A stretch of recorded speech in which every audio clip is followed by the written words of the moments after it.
तो यस्टरडे हमने डिस्कस किया था एक्चुअली किसके बारे में, हमने डिस्कस किया था जो मोल कंसेप्ट, ठीक है ना। तो मोल कंसेप्ट में हमने बेसिक चीज सीखी थी एक्चुअली मोल क्या होता है, 1 mole how much is that amount, वो हमने कैलकुलेट किया था।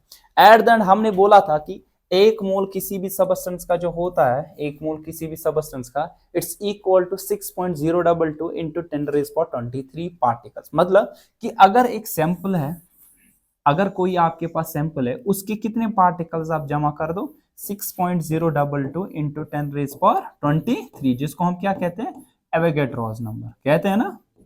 इतने पार्टिकल्स को जमा कर दो, इतने पार्टिकल्स को जमा करके जो ये अमाउंट बनेगा ना, उस अमाउंट को हम कहते हैं 1 मोल। क्या कहते हैं सर, 1 मोल। सो 1 मोल उतने पार्टिकल्स है, उतने पार्टिकल्स है जो कि कार्बन 12 आइसोटोप, जो कि कार्बन 12 आइसोटोप, हमने बता दिया था कि क्यों कार्बन 12 आइसोटोप वाला है कि नहीं। दूसरा हमारे पास आइसोटोप कौन सा है, कार्बन 14 वाला, मतलब जिसका मास 14 है। दूसरा आपके पास वो वाला कार्बन जिसका मास कितना है, 12। वेदर आपके पास वहां एटॉमिक मास लेते हो या मोलर मास, आगे जाके देखेंगे उसके बारे में, ठीक है। सो 1 मोल किसी भी सबस्टेंस का एवोगैड्रोस नंबर ऑफ पार्टिकल्स के बराबर मीन 6.022 इंटू 10⁻23 पार्टिकल्स हो गए। और मैंने समझा दिया ये पार्टिकल्स कुछ भी आपके पास हो सकते हैं, वेदर एटम्स, आइंस, मॉलिक्यूल्स, ठीक है। अब मैं अगर जनरल में बताता हूं, बताओ कि आपके पास 1 मोल ऑफ एप्पल, जिस तरह कल एग्जाम्पल आप बता दोगे इतने एप्पल 6.022 इन 10⁻20, इतने एप्पल्स को जमा कर दोगे, वो उस पर्टिकुलर सबस्टेंस का 1 मोल कहलाया जाएगा। 1 मोल ऑफ, अगर मैं इलेक्ट्रॉन्स बता दूं, अगर आपसे बता जाएगा 1 मोल ऑफ इलेक्ट्रॉन्स, तो आप कितने कहोगे, कितने इलेक्ट्रॉन्स, कितने इलेक्ट्रॉन जमा करने, 6.022 इंटू 10⁻23, इतने इलेक्ट्रॉन्स को आपको जमा करना पड़ेगा, उतना आपके पास वो 1 मोल ऑफ इलेक्ट्रॉन्स आ जाएगा, ठीक है ना। क्या 1 मोल ऑफ इलेक्ट्रॉन्स का वजन और 1 मोल ऑफ एप्पल्स का वजन सेम होगा, नहीं सर, वो तो डिफरेंट होगा ना, वो डिफरेंट होगा। लेकिन पार्टिकल्स मैंने जो बता दिए वो क्या हो गए सर, सेम। अब पार्टिकल सेम का मतलब नहीं है कि वजन भी सेम होगा। किसी पार्टिकल का वजन आपके पास ज्यादा हो सकता है, किसी और एक पार्ट, मान लीजिए हाइड्रोजन और लीजिए आपके पास कार्बन, कार्बन के एक एटम का वजन वही है जो हाइड्रोजन के एक एटम का वजन है, नहीं, मत ना। क्यों, क्योंकि आपको मालूम है कार्बन के एक एटम का वजन अगर बता दिया जाए दैट इज 12 AMU, हाइड्रोजन के एक एटम का वजन कितना है, 1 AMU, है कि नहीं। सो ये टोटली क्या है हमारे पास सर, यहाँ पे डिफरेंट है, ठीक। लेकिन 1 मोल अगर इन सब का मैं लूं, वो 6.022 इन 10⁻23 पार्टिकल का जमा ही होगा, ठीक है। अब किसी का बड़ा पार्टिकल, किसी का छोटा, वजन में भी बड़ा होगा किसी का, मतलब हेवियर होगा, किसी का लाइटर। तभी हमने स्टार्ट में बता दिया था, किसी भी पार्टिकल का 1 मोल, किसी भी पार्टिकल का 1 मोल, 1 ग्राम पार्टिकल किसी भी सबस्टेंस का, उसमें सेम नंबर ऑफ पार्टिकल्स होते हैं, और वो सेम नंबर ऑफ पार्टिकल्स कितना अमाउंट है सर, 1 मोल के बराबर है, ठीक है। आई बात समझ, कोई कंफ्यूजन। एक्चुअली क्या है 1 मोल की डेफिनेशन, 1 मोल किसी भी सबस्टेंस में उतने नंबर ऑफ पार्टिकल्स है जितने की 12 gram of carbon 12 isotope, carbon 12 isotope में 12 ग्राम लो उसके, उसमें कितने नंबर ऑफ एटम्स हो गए, उतने एटम्स जो हो गए, ये गिन के आप वहां पे, वो एटम जो आपके पास है उतना अमाउंट अगर मैं लूं उतने पार्टिकल्स का, ये क्वांटिटी है 1 मोल बराबर, ठीक है ना। और जनरल में किसमें क्या पार्टिकल्स हो गए उस हिसाब से आप बता दोगे। अब हमने बता दिया 1 मोल कितना पार्टिकल्स रखता है, 6.022 इन 10⁻23 पार्टिकल्स, ठीक है ना। अब मसला ये क्यों इसी के बराबर है, ये कहां से ये नंबर आपके पास आए, देखिए हम इसको कैलकुलेट करेंगे। हमने बता दिया 1 मोल ऑफ, शाबाश, एनी सबस्टेंस, ये आपके पास एवोगैड्रोस नंबर ऑफ पार्टिकल्स के बराबर है। लेकिन एक्चुअली है कि नंबर ऑफ एटम्स इन, शाबाश, किसमें, 12 grams of carbon, C12 isotope, ठीक है। अब इसको कैलकुलेट करें, देखिए आप बता दीजिए मेरे पास 1 एटम ऑफ कार्बन, एक एटम अगर मैं कार्बन का लूं, उसका वजन कितना है सर, पता है ना हमें, 12 AMU, 12 एटॉमिक मास जो है, ठीक है ना। लेकिन आपको मालूम है कि एक AMU तो बहुत छोटा है कि नहीं, और एक AMU in terms of grams कितना होता है, रिमेंबर 1.66 इंटू 10⁻⁻24 ग्राम्स, ठीक है। कितना होता है एक AMU, 1.66 इंटू 10⁻⁻24 ग्राम, बहुत ही छोट 10⁻⁻24, इट मीन 0 के पॉइंट, फिर कितने जीरोस डालने हैं 24 जीरोस, फिर आपको लिखना है 166, तो इतना छोटा है। तो कार्बन का एक एटम का वजन कितना है सर 12 AMU, या इन टर्म्स ऑफ ग्राम्स कितना बता दोगे 12 इंटू 1.66 इंटू 10⁻⁻24 ग्राम्स, ठीक है, तो निकाला हमने, ये तो एक एटम का वजन है। अब 12 ग्राम अगर मैं कार्बन की लूं उसमें कितने एटम्स हो गए वही कैलकुलेट करेंगे, तो यहां पे देखेंगे नंबर ऑफ एटम्स इन, शाबाश, 12 ग्राम्स ऑफ कार्बन, आपने बचपन में निकाला है कितने एटम्स, अगर कोई भी आप किसी भी पार्टिकल्स निकालने हैं किसी भी सबस्टेंस में, आपको बताना है इस पूरे सैंपल का वजन कितना है, डिवाइड करो एक पार्टिकल का वजन कितना है, आपको निकालने हैं 12 ग्राम ऑफ, अगर मैं कार्बन का सैंपल लूं 12 ग्राम, अगर कार्बन का मैं सैंपल लूं, ये सैंपल है, ये कितना है सर 12 ग्राम, बता इसमें कार्बन के कितने एटम्स है, अब बता दोगे टोटल जो वजन है ना 12 ग्राम, इसको डिवाइड कर दो एक एटम का वजन कितना है, वही तो निकालोगे ना, 12 ग्राम में एक एटम का वजन कितना है 12 इंटू 1.66 इंटू 10⁻⁻24 ग्राम, आपको बात आ रही है समझ, सिंपल है ना, बचपन में पढ़ते हो ना आप कि जब भी आपके पास एक गिवन सैंपल है उसमें नंबर ऑफ पार्टिकल्स है, एक पार्टिकल का वजन इतना है और इस सैंपल का वजन इतना है, बता दीजिए कितने आपके पास यहाँ पे पार्टिकल्स हो गए, या कितने ब्रिक्स लगेंगे, बचपन में मैथमेटिक्स में मेंसुरेशन में पढ़ा होगा, सरफेस एरिया वॉल्यूम्स में कितने ब्रिक्स लगेंगे, अगर टोटल वॉल्यूम इतना है तो एक ब्रिक का वॉल्यूम इतना है, तो डिवाइड करते थे टोटल वॉल्यूम को किससे, एक ब्रिक के वॉल्यूम के साथ, आपका आंसर निकलता था, ठीक है, बात आई समझ। अब ये कैंसिल आउट होगा, ग्राम्स और ग्राम, 12 और 12, ठीक, अगर 1 को डिवाइड करें, ये है ना यहाँ पे 1 बचा ना, 1 डिवाइड बाई 1.66, ये आ जाएगा आपके पास 0.6022 इंटू 10⁻, ये ऊपर जाएगा क्या बनेगा 24, ठीक है ना, तो यहाँ पे मैं पॉइंट को एक स्टेप आगे लूं, ठीक है, 6.022 इंटू 10⁻, यहाँ एक पावर कम होगा 23, इतने आपके पास एटम्स है, लेकिन आपको मालूम है ना 12 ग्राम ऑफ कार्बन में जितने नंबर ऑफ एटम्स होगी उसको क्या कहते हैं, एक मोल कहते हैं, वही तो आपके पास है एक मोल, ठीक है, और उसी को हम एवोगाड्रो नंबर से डिनोट करते हैं, आई बात समझ, ये कहां से आया एक्चुअली, ठीक है, तो आपसे वहां पे लगभग नहीं पूछा जाएगा कि एक मोल प्रूव कर दो कि इतने पार्टिकल्स है, लेकिन आपको मालूम होना चाहिए कि एक मोल किसी भी पार्टिकल का कितना नंबर रखता है, एवोगाड्रो नंबर पार्टिकल, लेकिन ये कहां से नंबर आया, हमने इजीली यहाँ पे कैलकुलेट किया, ठीक है, बात है समझ, तो ये चीज आपको इंपॉर्टेंट याद रखनी, क्या एक AMU it's equal to 1.66 into 10⁻⁻24 grams के बराबर होता है, ठीक है।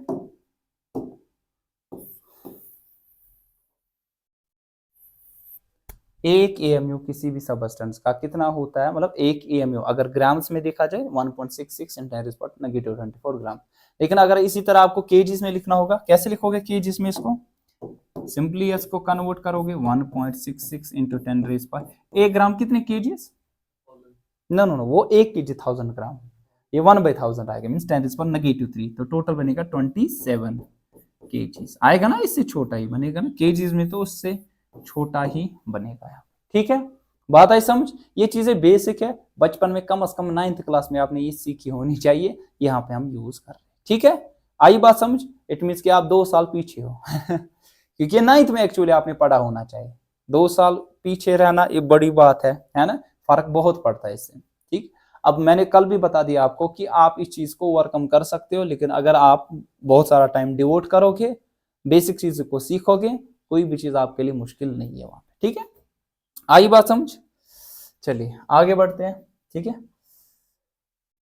अब मुझे बता दो, एक्चुअली हमने इस स्टार्ट में बोला था एक चीज, ध्यान रखो, पहले यहाँ पे स्टार्ट में हमने सीखा था atomic mass, what do mean by atomic mass, एक एटम का वजन कितना है, ठीक है, मॉलिक्यूलर मास, एक मॉलिक्यूल का वजन कितना, तब मैंने आपको बता दिया एक टर्म ऐसी है जहां पे बच्चे कंफ्यूज हो जाते हैं, मोलर मास, किसके बारे में, उनको लगता है मोलर मास और मॉलिक्यूलर मास ये सेम, लेकिन दे आर टोटली डिफरेंट, ठीक है ना। अब हम सब, क्योंकि हमने मोल कंसेप्ट को सीखा यहाँ पे, उससे हम सीखेंगे कि मोलर मास हमारे पास क्या होता है, ऐसे लिखते हैं,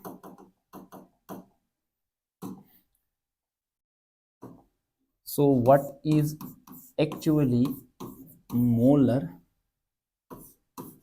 मास, ठीक है। सो मोलर मास क्या होता है हमारे पास, सो विल राइट हियर कि हमारे पास molar mass it is the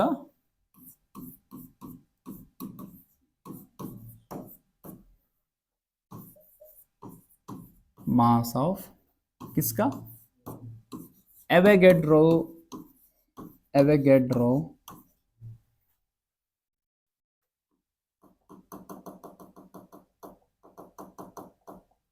mass of Avogadro number of particles.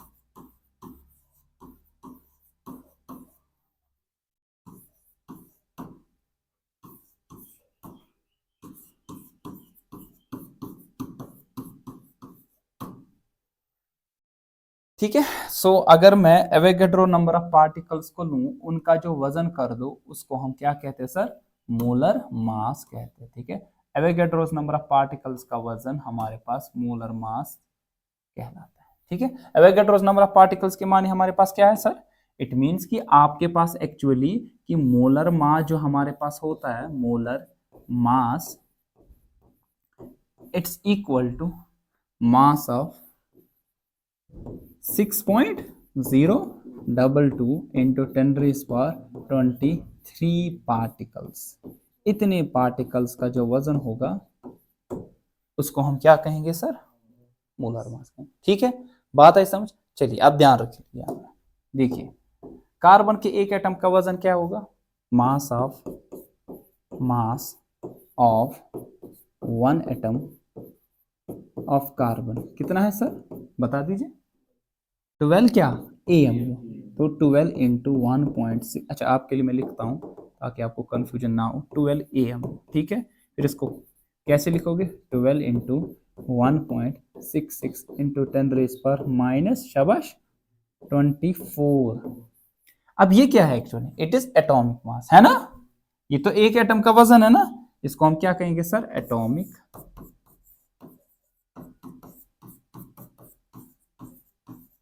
मास कहेंगे, ठीक है। ये हमारे पास एटॉमिक मास आ जाएगा, किसका एटॉमिक मास हमारे पास आ जाएगा sir, it will be atomic mass किसका होगा, कार्बन का। अच्छा इसी तरह मोलर मास अगर देखूं कार्बन का, मोलर मास ऑफ कार्बन वो क्या आ जाएगा, मोलर मास है अगर मैं 6.022 इंटू 10⁻23 पार्टिकल्स का वजन कर दूं, इसमें पार्टिकल्स एटम्स हैं, एक एटम का ये वजन इतने एटम्स का मल्टीप्लाई बाय दैट, है ना, मैं बता दूंगा एक एटम का वजन इतना है, 10 एटम का कितना होगा मल्टीप्लाई बाय 10, 20 का कितना होगा मल्टीप्लाई बाय 20, इतने एवोगैड्रो नंबर ऑफ पार्टिकल का वजन क्या होगा, multiply by Avogadro number of particle, you will see that 6.022 into 10⁻23 into एक एटम का वजन 12 इंटू 1.66 10⁻⁻24। बात आ रही समझ, कोई कंफ्यूजन, एक एटम का वजन इतना है, इतने एटम्स का वजन कितना होगा मल्टीप्लाई बाय दैट, ठीक है। बात आई समझ,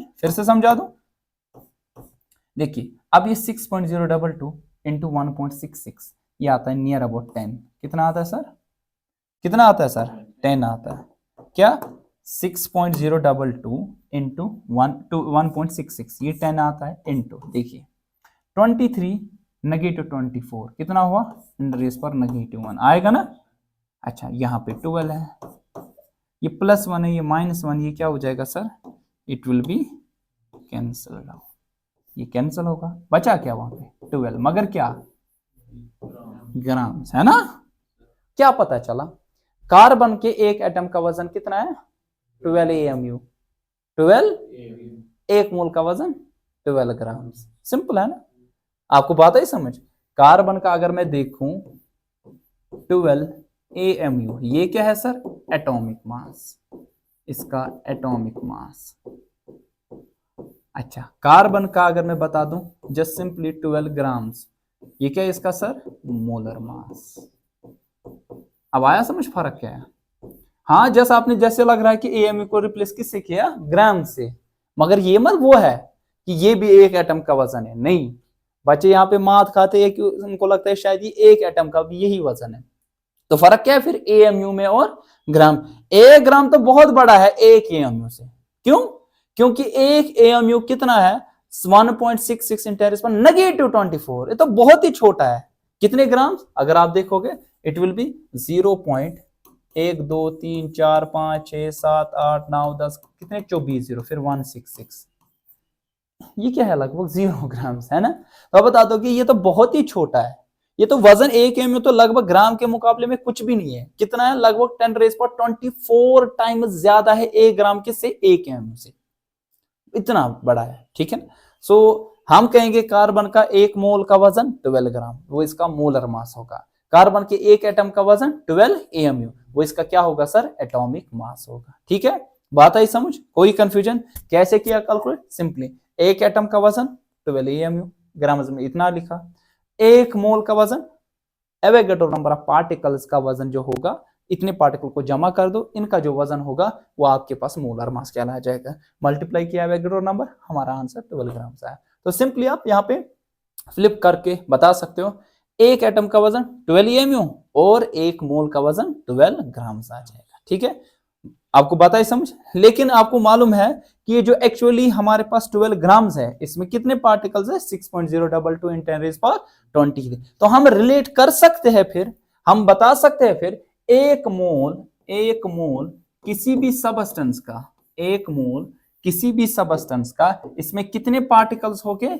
6.022 × 10⁻23 पार्टिकल्स। ठीक है सर, हाँ ये बात तो सही सर, आपने तो इससे पहले यही समझा दिया। हाँ, नेक्स्ट हमारे पास कि हमने बता दिया 1 मोल का जो वजन हमारे पास है वो इसके मोलर मास के बराबर है। तो हम यहाँ पे लिखिए इसको कि वो इसके ग्राम मोलर मास के बराबर है। ग्राम मोलर मतलब मोलर मास इन ग्राम्स।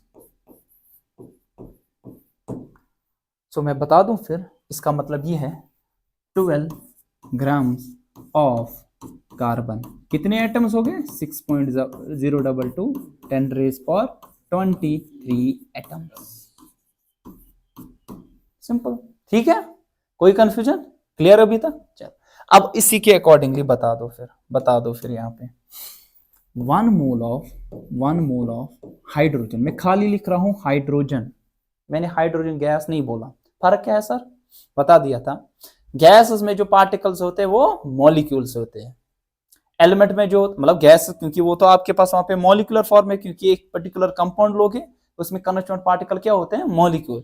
लेकिन जो एलिमेंटल फॉर्म में होगा उसमें कॉन्स्टिट्यूएंट पार्टिकल एटम्स होते हैं। बता दिया था ना। तो हाइड्रोजन अगर मैं लिखूंगा इट मींस इसमें एटम्स हो गए। ठीक है, नहीं मैं हाइड्रोजन की एटम्स की बात कर रहा हूं। तो कितने आपके पास 1 मोल ऑफ हाइड्रोजन एटम्स कितना वजन रखेगा? पहले कितने पार्टिकल्स हो गए? 6.022 × 10⁻23 एटम्स, है ना? हो गए ना? तो वजन में कितने हो गए? 1 ग्राम हो गए ना? सिंपली एक हाइड्रोजन एटम का वजन 1 एएमयू है ना। ये 1 ग्राम किसका है? एवोगैड्रो नंबर ऑफ पार्टिकल का वजन। अभी सीखा ना, कार्बन के 1 एटम का वजन 12 एएमयू, 1 मोल का वजन 12 ग्राम। इसी तरह हाइड्रोजन के 1 एटम का वजन 1 एएमयू, तो 1 मोल ऑफ हाइड्रोजन मतलब 6.022 इतने एटम्स हाइड्रोजन के मैं जमा कर दूं, उनका वजन में सिर्फ 1 ग्राम। ये जो पहले दिन, अगर मे भी कल आपको कंफ्यूजन मत होता, ये जो 1 ग्राम ऑफ एटम सबका कह रहे सेम नंबर ऑफ पार्टिकल्स है, लेकिन इंडिविजुअल एटम का जो आपके पास वहां पे वजन वो डिफरेंट होगा, है कि नहीं। कार्बन के 1 एटम का वजन है 12 एएमयू, हाइड्रोजन का 1 एएमयू, तो 12 टाइम्स हाइड्रोजन का 1 एटम हेवियर है देन दैट ऑफ हाइड्रोजन। आई बात मेरी समझ? अच्छा बता दो, सिमिलरली बता दो, अगर मैं ऐसे लिखूं 1 mole of hydrogen gas, what mean by this thing? Sir फर्क क्या पड़ेगा? सर 1 मोल इसके भी यही होगा 6.022 × 10⁻23, मगर मॉलिक्यूल्स मैंने लिखना H2 गैस, तो गैसियस फेज है, तो गैसेस में तो मॉलिक्यूल्स आपके पास कॉन्स्टिट्यूएंट पार्टिकल्स हो गए, और उनका वजन कितना होगा? मोलर मास 2 ग्राम्स, क्योंकि एक हाइड्रोजन का 1 एएमयू, 2 हाइड्रोजन के 2 एएमयू, तो H2 का 2 एएमयू क्या है? इसका मॉलिक्यूलर मास क्या है? इसका मोलर मास होगा 2 ग्राम्स। ठीक है, बात आई मेरी समझ? कोई कंफ्यूजन? हाइड्रोजन के 1 एटम का वजन कितना है? 1 एटम का 1 एएमयू, 1 मोल ऑफ एटम्स का, शाबाश। हाइड्रोजन के 1 मॉलिक्यूल का वजन 2 ग्राम, 1 मोल ऑफ मॉलिक्यूल्स का वजन 2 ग्राम। एक मॉलिक्यूल का वजन 2 AMU, एक मोल ऑफ मॉलिक्यूल का जो आपके पास वहां पे वजन होगा दैट विल बी 2 ग्राम्स, ठीक है ना। एक मोल किसी भी सबस्टेंस का, उसको हम क्या कहते हैं वहां पे, एक मोल किसी भी सबस्टेंस का जो वजन होगा उसको हम मोलर मास कहते हैं, ठीक है। बात है सिमिलरली आप बता दो यहाँ पे 1 मोल ऑफ सोडियम, इसी तरह मैं लिखूं 1 mole of oxygen, 1 mole of oxygen gas, इस तरह मैं लिखूं 1 mole of CO2 gas, carbon dioxide, ठीक है। इस तरह लिखूं मैं 1 मोल ऑफ, बता दो कुछ, H2SO4, ठीक है ना, सल्फ्यूरिक एसिड, ठीक है। आप क्या बता दोगे, जरा बताओ यहाँ पे, बता दो क्या लिखूं, सोडियम, 1 मोल ऑफ सोडियम, ये एटॉमिक फॉर्म में होता है ना, एलिमेंटल फॉर्म, तो उसमें एटम्स हो गए, तो 6.022 इंटू 10⁻23 क्या हो गया सर, एटम, ठीक है। लेकिन साथ ही में क्या चीज, वो कितना वजन रखेंगे, 23 ग्राम्स, इतने एटम्स का वजन है ना। एक सोडियम एटम का वजन 23 AM, 23 1 mole of sodium just simply 23 grams आ जाएगा, ठीक है ना। चलिए इसी तरह ऑक्सीजन 6.022 10⁻23 क्या एटम्स, तो लेकिन वजन में कितना 8 ग्राम्स है ना, नहीं 16 ग्राम्स, 8 है इसका एटॉमिक नंबर, 16 ऑक्सीजन के एक एटम का वजन 16 AMU, 16 AMU, 16 AMU, एक मोल ऑफ ऑक्सीजन के एटम का वजन 16 ग्राम। अच्छा अब मैंने लिखा O2, फर्क क्या है, यही इतने ही, मगर क्या आएंगे मॉलिक्यूल्स, क्योंकि O2 लिखा ना मैंने, तो आएंगे 32 ग्राम, दुगना है ना 32, सिंपली CO2, इसमें भी क्या हो गया इतने, लेकिन क्या मॉलिक्यूल्स, क्योंकि CO2 मॉलिक्यूलर फॉर्म है, तो इसका मोलर मास क्या 12, इसके 32 44 44 ग्राम है ना। अच्छा इस तरह H2SO4 इतने मॉलिक्यूल्स, और वो किसके बराबर आ जाएगा, इसका मोलर में दैट विल बी 98 ग्राम, ठीक है।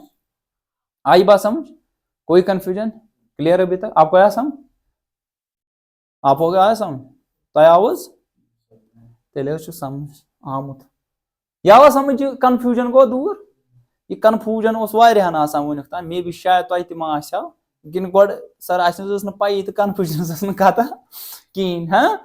सो कंफ्यूजन ये था कि एटॉमिक मास, मोलर मास और मॉलिक्यूलर मास सारे कहते थे एक ही जैसे हैं, है कि नहीं, लेकिन है ये डिफरेंट सारी चीजें, ठीक। कोई कंफ्यूजन, क्लियर।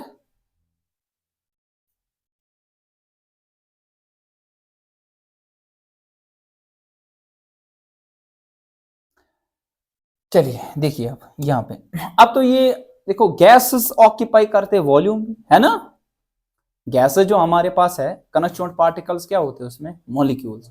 अगर हम किन की बात करें सर, गैसेस, गैसेस की बात करें, अगर हम यहाँ पे गैसेस की बात करें, गैसेस में जो कॉन्स्टिट्यूएंट पार्टिकल होते हैं सर वो क्या होते हैं, मॉलिक्यूल्स, गैसेस में कॉन्स्टिट्यूएंट पार्टिकल मॉलिक्यूल्स। और आपको मालूम है ये जो गैसेस हमारे पास है, नो फिक्स्ड शेप, तो मालूम है वॉल्यूम भी नहीं होता है, मतलब वो वॉल्यूम लेंगे जिसमें इसको रखा जाएगा, है कि नहीं, पूरे कमरे में रख, मतलब यहाँ पे मैं गैस को छोड़ दूं, particularly let us suppose oxygen gas, neon gas, कोई भी आपके पास होगा, पूरा कमरा भर जाएगा। छोटे से गुब्बारे में रख दूं, वो गुब्बारा भर जाएगा, क्योंकि आपको मालूम है यहाँ पे ये here and there random motion में होते हैं, जिगजैग मोशन में इनकी काइनेटिक एनर्जी बहुत ज्यादा होती है, क्योंकि इनमें force of attraction and repulsion nearly zero होता है। एक्चुअली रियल गैस में ऐसा नहीं होता, आगे जाके देखेंगे, लगभग हम कहते हैं जीरो होता है, तब ये पूरा वॉल्यूम यहाँ पे भर लेते हैं, ठीक है। तो मॉलिक्यूल, तो ये वॉल्यूम को भी क्या करेंगे, ऑक्यूपाई। अब मोल को हम यहाँ रिलेट करेंगे किसके साथ, किसके साथ, वॉल्यूम के साथ भी करेंगे, ठीक है ना। बात है गैसेस के लिए, अगर गैसेस की बात करें, एक मोल ऑफ शाबाश मॉलिक्यूल या गैसियस मॉलिक्यूल्स, एक मोल ऑफ गैसियस मॉलिक्यूल्स कितना वॉल्यूम में होता है, remember 22.4 litres, 22. At STP, at वो क्या होता है सर, एसटीपी क्या मतलब कितना होता है एट एसटीपी। दूसरा हमारे पास है, अगर इसी को आप लिख सकते हो 22.7 लीटर एट एनटीपी। ठीक है, ये अलग चीज है। मतलब आप याद रखो, एक मोल ऑफ गैसेस कितने मॉलिक्यूल्स होगा उसमें 6.0 × 10⁻23। एक मोल ऑफ गैसेस उनके मोलर मास के बराबर।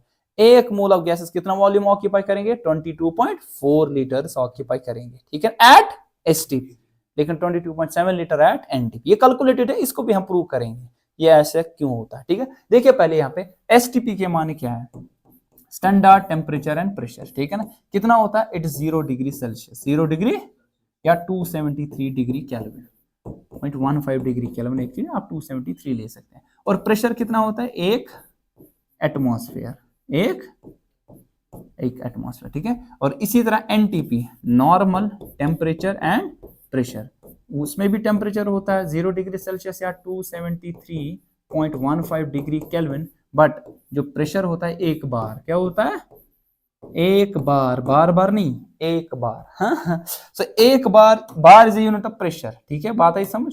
सो bar it is a unit of pressure. इसमें क्या रिलेशनशिप है, याद रखो, एक एटमॉस्फेयर, एक इट्स इक्वल टू 1.013 बार, ये इनके दरमियान रिलेशनशिप है।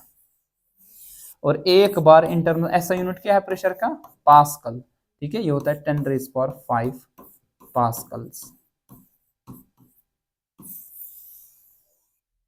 एक्चुअली एक चैप्टर होता था आपका states of matter, gas state, chemistry में, बट वो डिलीट किया गया, मतलब आपके सिलेबस में से निकाल दिया गया है। ठीक है, फिजिक्स में है KTG, kinetic theory of gases, वहां पे भी आप सीखोगे, केमिस्ट्री में होता था। ठीक है, सो फर्क कितनी है, देखो 1.013, थोड़ी सी फर्क है एटमॉस्फेयर एंड बार में। ठीक है ना, तभी यहाँ पे थोड़ी सी फर्क आपके पास आ रही है 22.4 एंड 22.7 लीटर्स। ठीक है, बात आई समझ, कोई कंफ्यूजन। इसको कहते हैं मोलर वॉल्यूम। क्या कहते हैं sir, molar volume. Molar volume मतलब it is volume occupied by 1 mole of molecule. ठीक है, तो बता दो फाइनल में, नटशल में, एक चीज में लिख देता हूं नटशल में, वो ये चीज है क्या सर, कि एक मोल, लास्ट हम लिखेंगे एक मोल कितना होता है सर, ये होता है एक मोल जो हमारे पास है sir, it's equal to 6.022 10⁻23 particles. इतने पार्टिकल्स है ना सर, लेकिन ये उसके ग्राम मोलर मास के बराबर होता है। और अगर गैसेस की बात करें 22.4 लीटर्स एट एसटीपी के बराबर होता है। ठीक है, बात आई समझ, कोई कंफ्यूजन, क्लियर। ये आपके पास एक जनरल तरीका है, ये चीजें आप अपने माइंड में रख लें। ठीक है, आई बात समझ, कोई कंफ्यूजन, क्लियर।